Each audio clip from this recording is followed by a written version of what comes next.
Hi friends, ఈరోజు మనం చేయబోయే వంట మటన్ కర్రీ అండి. చాలా స్మూత్గా అండ్ టేస్టీగా ఉంటుందండి. ముందుగా గ్యాస్ ఆన్ చేసుకొని కుక్కర్ పెట్టుకోవాలండి. 1 టేబుల్ స్పూన్ ఆయిల్ తీసుకోవాలి. ఆయిల్ వేడాక ఒక బిర్యానీ ఆకుని, అలాగే కొంచెం దాల్చిన చెక్కని, 4 లవంగాయలు మరియు 7 మిరియాలు తీసుకోవాలండి. తర్వాత ఒక ఆనియన్ సన్నగా కట్ చేసి తీసుకోవాలండి. అలాగే 3 పచ్చిమిర్చి కూడా సన్నగా కట్ చేసి తీసుకోవాలి. అలాగే 1 టేబుల్ స్పూన్ సాల్ట్ మరియు చిటికెడు పసుపు తీసుకోవాలండి. అన్నీ బాగా కలుపుకొని మరి 4 రెబ్బలు కరివేపాకు తీసుకోవాలండి. 5 నిమిషాల పాటు ఆనియన్ గోల్డ్ కలర్ వచ్చేదాకా మగ్గనివ్వాలండి. తర్వాత ఒక టమాటా కూడా సన్నగా కట్ చేసి తీసుకోవాలి. బాగా కలుపుకొని 1 టేబుల్ స్పూన్ అల్లం వెల్లుల్లి పేస్ట్ తీసుకొని కలుపుకోవాలండి. 5 నిమిషాల దాకా టమాటా మగ్గేదాకా ఉంచాలి.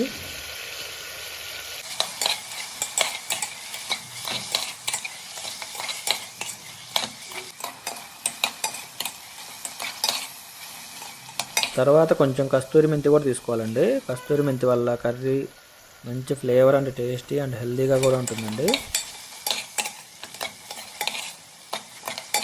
తర్వాత ఒక 1/2 కేజీ మటన్ తీసుకొని బాగా కలుపుకోవాలండి.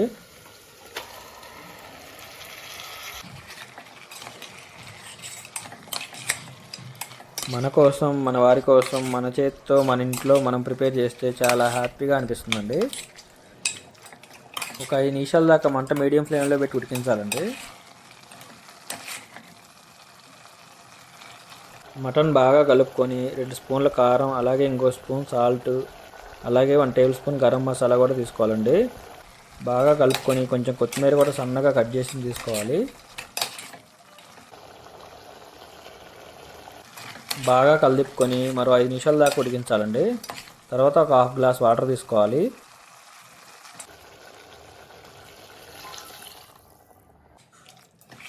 బాగా కలుపుకొని మూత పెట్టుకోవాలండి. ఒక 5 విజిల్స్ దాకా రావాలి. ఇప్పుడే ముక్క మెత్తగా అండ్ టేస్టీగా స్మూత్గా కూడా ఉడుకుతుందండి. మనం ప్రిపేర్ చేసే ఫుడ్ చాలా ఇష్టంతో మరియు ప్రేమతో చేస్తామండి. అందుకే చాలా రుచిగా కూడా ఉంటుంది.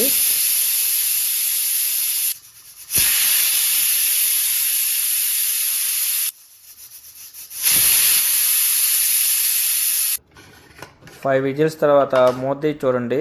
గుమగుమలాడే వాసనతో అదిరిపోయేలా ఉంటుందండి. రెడీ అయిందండి ఎంతో స్మూత్ అండ్ టేస్టీ అయిన మటన్ కర్రీ.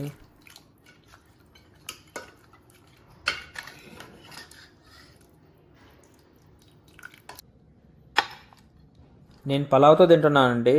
చాలా అంటే చాలా రుచిగా ఉందండి. మీరు ట్రై చేసి సంతృప్తిగా తిని ఎలా వచ్చిందో కామెంట్ సెక్షన్లో పెట్టండి.